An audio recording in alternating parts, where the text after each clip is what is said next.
یہ 12 تک پروگرام جاری رہیں گے اور پتہ ہی نہیں چلے گا ختم ہو جائیں گے۔ یہ رونقیں چند دن کی ہیں، جو لمحات ہم اللہ اور اس کے رسول کے ذکر کی محفل میں گزار دیتے ہیں تو زندگی کے بہترین وہی لمحات ہوتے ہیں۔ باقی تو ساری دنیا کے لوگ دنیا کے اندر مصروف ہیں اور ہم بھی چند لمحوں کے لیے بیٹھے ہیں، پھر اس محفل سے ہم بھی اٹھ کے چلے جائیں گے۔ اور یاد رکھو، حدیث پاک ہے کہ اللہ تعالیٰ کے بندے دنیا میں جب اللہ کا ذکر کرتے ہیں تو فرشتے دنیا میں آ کر اللہ کے ذکر کرنے والوں کو تلاش کرتے رہتے ہیں۔ اور کتنے خوش قسمت ہیں وہ لوگ جو اللہ اور اس کے رسول کے ذکر کی محفل سجائے بیٹھے ہوتے ہیں اور اللہ کے فرشتے انہیں تلاش کر رہے ہوتے ہیں۔ تلاش کرتے کرتے جب اللہ کے ذکر کی محفل کو وہ فرشتے پا لیتے ہیں تو فرشتے شامل ہو جاتے ہیں۔ جب محفل ذکر اختتام پذیر ہوتی ہے تو فرشتے اللہ کی بارگاہ میں پہنچ جاتے ہیں، اللہ کی بارگاہ میں بتاتے ہیں کہ یہ تیرے بندے تیرا ذکر کر رہے تھے۔ تو اللہ تبارک و تعالی، مختلف روایات ہیں، اللہ تبارک و تعالی پوچھتا ہے کہ میرے بندے کیا کر رہے تھے، کیا مانگ رہے تھے؟ فرشتے کہتے ہیں وہ جنت مانگ رہے تھے۔ تو اللہ تعالیٰ پوچھتا ہے، فرماتا ہے کہ کیا ان لوگوں نے جنت دیکھی ہے؟ تو فرشتے کہتے ہیں مولا دیکھی تو نہیں ہے، ہم نے بھی نہیں دیکھی ظاہر۔ فرشتے کہتے ہیں مولا دیکھی تو نہیں ہے۔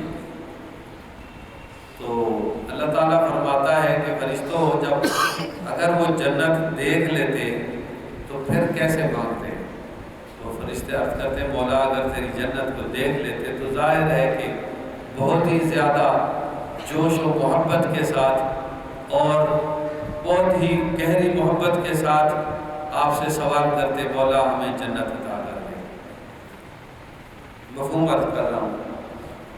تو اللہ تعالیٰ پوچھتا ہے کہ میرے فرشتوں وہ کس چیز سے پناہ مانگ رہے تھے، کس چیز سے بچنے کا سوال کر رہے تھے؟ فرشتے عرض کرتے مولا وہ جہنم سے بچنے کا سوال کر رہے تھے۔ اللہ تعالیٰ فرماتا ہے کہ فرشتوں کیا انہوں نے میری جہنم کو دیکھا ہے؟ فرشتے کہتے ہیں مولا دیکھا تو نہیں ہے۔ اللہ تعالیٰ فرماتا ہے کہ اگر وہ دیکھ لیتے تو پھر کیا ہوتا؟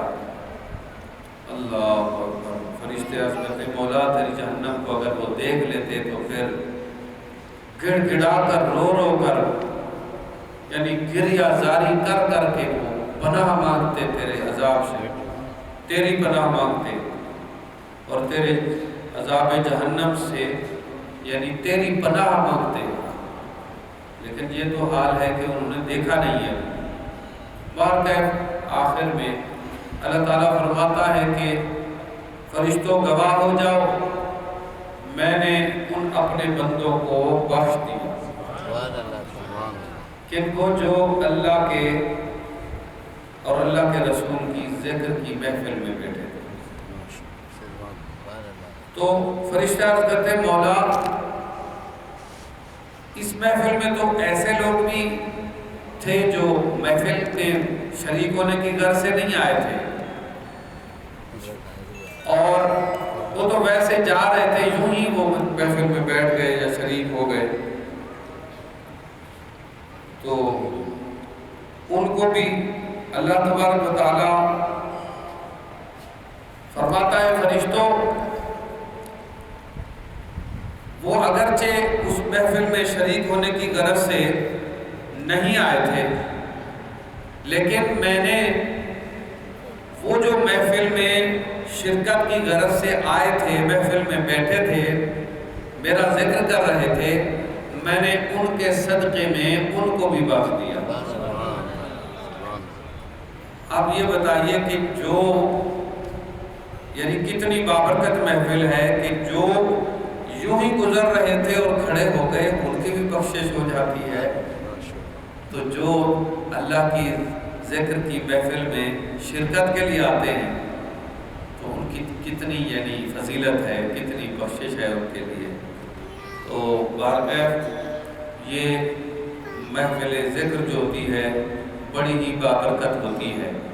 اللہ تبارک و تعالیٰ کے خوش نصیب ہوتے ہیں بندے جنہیں یہ توفیق نصیب ہوتی ہے کہ وہ اللہ کے اور اللہ کے رسول صلی اللہ علیہ وسلم کے ذکر کی محفل میں جو ہے وہ شریک ہوتے ہیں۔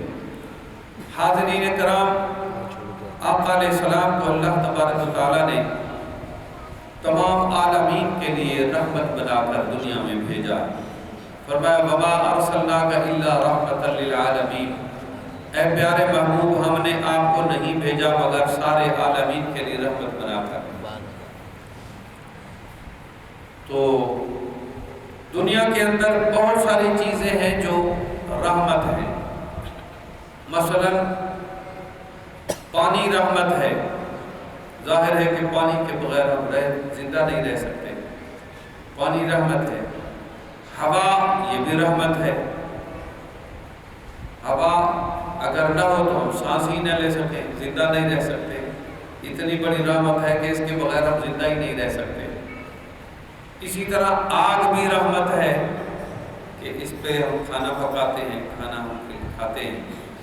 تو اللہ حضرت قیاس بہت ساری چیزیں ہیں جو دنیا کے اندر رحمت ہیں، لیکن یہ رحمت ایسی ہیں کہ کبھی کبھی یہ زحمت بن جاتی ہے۔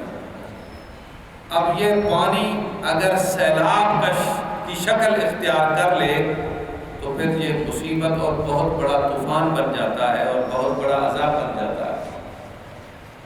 اور ہوا آندھی کی شکل اختیار کر لے تو پھر یہ بہت بڑا عذاب بن جاتا ہے۔ تو اسی طرح آگ جب حد سے تجاوز کر جائے تو یہ ساری چیزوں کو جلا کر راکھ کر دیتی ہے، تو یہ ساری چیزیں عذاب بن جاتی ہیں۔ لیکن قربان جائیں آقا علیہ الصلوۃ والتسلیم کی ذات مقدسہ پر کہ اللہ تبارک و تعالیٰ نے دونوں یعنی سارے عالمین کے لیے رحمت بنا کر بھیجا ہے، اور آقا علیہ السلام کبھی زحمت نہیں، ہمیشہ رحمت ہی رحمت۔ حتیٰ کہ طائف کے بازاروں میں، طائف کے مقام پر میرے آقا علیہ الصلوۃ والتسلیم جب شہر مکہ سے کچھ مایوس ہو کر کے کچھ مسلمان لوگ یعنی کافر لوگ، مشرک لوگ مسلمان نہیں ہو رہے تھے اور آقا علیہ السلام کی دعوت کو قبول نہیں کر رہے تھے، تو آقا علیہ السلام نے فرمایا، آقا علیہ السلام نے یہ ارادہ فرمایا کہ طائف کے بازاروں میں جا کر لوگوں کو دین اسلام کی دعوت دیں، شاید وہ قبول کر لیں۔ اور آقا علیہ الصلوۃ والتسلیم طائف کے بازاروں میں تشریف لے گئے اور سب سے پہلے وہاں کے بڑے بڑے سرداران کے دروازوں پر جا کر میرے آقا علیہ السلام نے دستک دی، اور قربان جائیں آقا علیہ السلام کی عظمت پر کہ کس طرح میرے آقا علیہ الصلوۃ والتسلیم نے دین اسلام کے پرچم کو اٹھایا اور اس کو بلند کیا اور قیامت تک کے لیے اس کو بلند کر دیا۔ آقا علیہ الصلوۃ والتسلیم نے کس طرح یعنی اس وقت مقابلہ کیا۔ اب آپ ذرا سوچیں کہ جہاں سارے کے سارے لوگ، اکثر لوگ بت پرستی کر رہے ہوں، بت پرستی کا دور ہو، جہاں سینکڑوں سال سے کوئی نبی نہیں آیا، کوئی رسول، کوئی پیغمبر نہیں آیا، لوگوں کو رب کی ربوبیت کا کچھ علم ہی نہیں، رب کو یہ لوگ جانتے نہیں تھے کہ کون ہمارا خالق و مالک حقیقی ہے، اور لوگ بت پرستی کے اندر، بت پرستی کے اندھیروں میں بھٹک رہے تھے، تو آقا علیہ الصلوۃ والتسلیم تنے تنہا آپ نے اعلان نبوت فرمایا اور لوگوں کو مخاطب کر کے فرمایا، اے لوگوں اس رب کو مانو جس رب نے ساری خلقت کو پیدا فرمایا ہے، ساری مخلوق اس کی مخلوق ہے اور ساری کائنات اس کی مخلوق ہے اور وہ ساری کائنات کا خالق و مالک ہے۔ تو سارے لوگ مخالف ہو گئے، آقا علیہ الصلوۃ والتسلیم سے بغض اور حسد کرنے لگے، اور آپ اندازہ لگائیں کہ ہر طرف سے دشمنی ہی دشمنی ہو۔ آج ہم میں سے کوئی اگر کوئی ایسا کام کرتا ہے تو دشمن ہوتے ہیں، تو سارے کے سارے نہیں ہوتے، کچھ نہ کچھ ساتھ دینے والے بھی ہوتے ہیں، کچھ اپنے ہوتے ہیں، کچھ بگانے ہوتے ہیں، کچھ پرائے ہوتے ہیں۔ ایسا نہیں ہوتا کہ کوئی ایک بھی نہ ہو،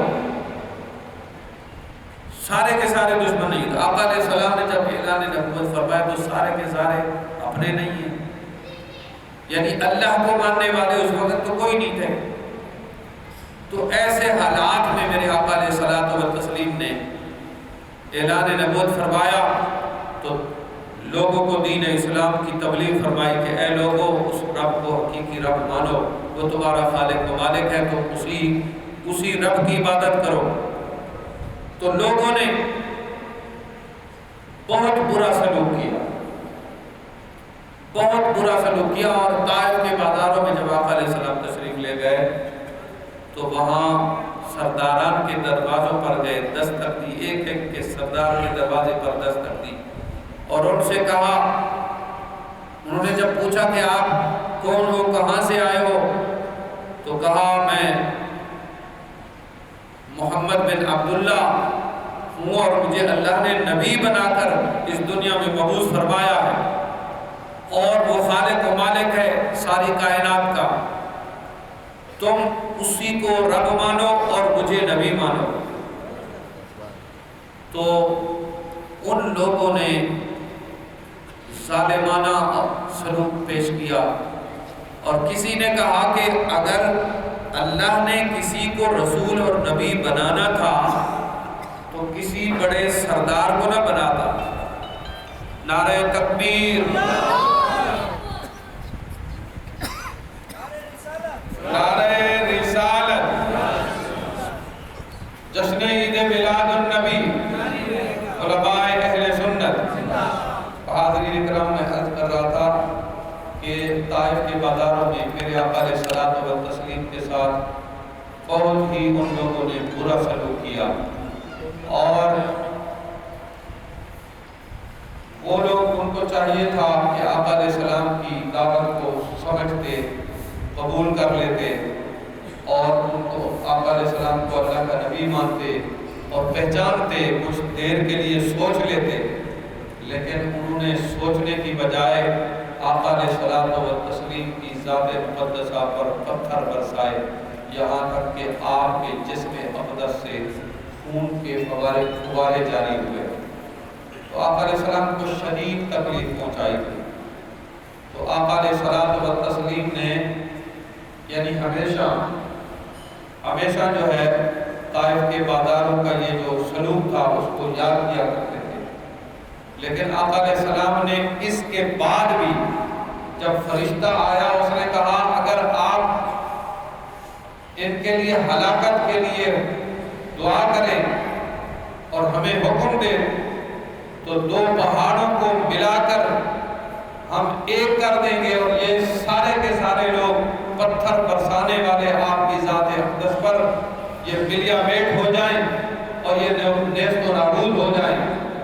لیکن وہ آقا علیہ السلام جسے رب کائنات نے سارے عالمین کے لیے رحمت بنا کر بھیجا، تو وہ آقا علیہ السلام و تسلیم دعائیں ہلاکت نہیں کرتے، بد دعا نہیں کرتے، بلکہ وہ آقا علیہ السلام نے فرمایا فرشتے سے کہ یہ لوگ میری حقیقت کو نہیں جانتے، یہ لوگ میری یعنی شان اور فضیلت اور مرتبے کو نہیں سمجھتے، اور میں ان کی یعنی نسلوں میں دیکھ رہا ہوں، ان کی پشتوں میں دیکھ رہا ہوں کہ ان کی آنے والی نسلیں جو ہیں وہ ان کے اندر دین اسلام کے مبلغ پیدا ہو۔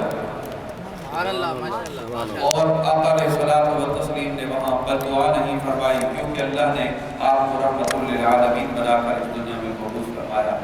تو حاضرین اکرام، ہم خوش قسمت ہیں کہ اللہ کے ایسے پیارے محبوب کے امتی ہیں۔ سبحان اللہ۔ میں اب بلا تاخیر خطیب اہل سنت حضرت علامہ مولانا محمد عدنان چشتی دامت برکاتہ العالیہ کی خدمت عالیہ میں درخواست کروں گا کہ آپ اپنے علمی، نورانی، وجدانی، عرفانی بیان سے ہمارے قلوب و اذہان کو روشن اور منور فرمائیں۔ آپ کے بیان سے قبل ایک زوردار نعرہ لگائی، نعرہ تکبیر، نعرہ رسالت، یا رسول اللہ، عید میلاد النبی جاری رہے گا انشاءاللہ۔ علماء اہل سنت زندہ آباد۔